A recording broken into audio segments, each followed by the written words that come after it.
This is Dale Smith with Coldwell Banker. Today we're going to talk about escrow. What is it? What do they do? Who pays for it? Well, before we get into that, let me first say in Southern California, they do things a little differently.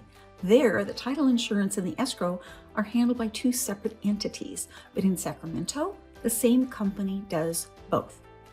So there are several title and escrow companies in Sacramento.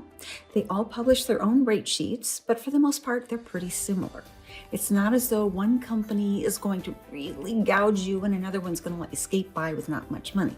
No, they're pretty standard.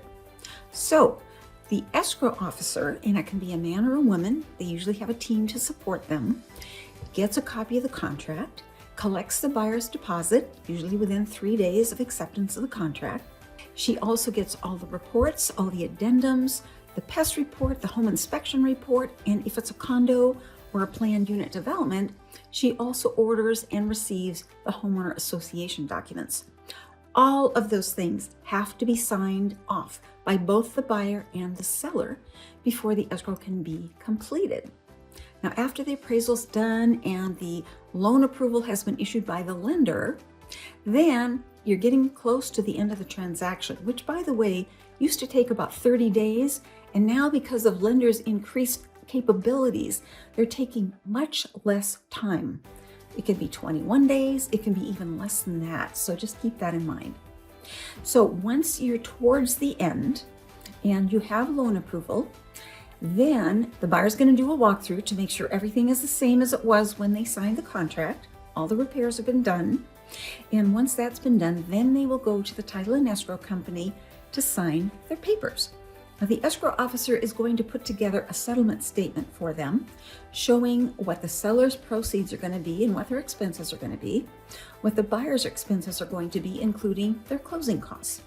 Then once the buyer gets their down payment to escrow, and typically wiring it is the best method because those funds are instantly available. If they were going to use a personal check or a cashier's check even, then you have to wait for those things to clear, which is why wiring is the best procedure. So then once the lender gets the amount for the loan to the title company, I say title, escrow interchangeably, okay? Then the escrow officer has someone take the deed to the property, which the seller has previously signed off on. They take that deed down to the county recorder's office, stand in line, and get it recorded. After the recorder's office phones the escrow company to say, yep, they signed off, then that's what's called recordation, once the county has signed off on it. Another name for recordation is close of escrow. So that's when the property officially changes hands and the buyer gets the keys, unless there's a rent back provision in the contract. But that's a subject for another day. So if you have any questions about this, if I haven't answered something and you want to know, give me a call, 916-524-3205. I'd love to help you get into escrow. Thanks. Bye.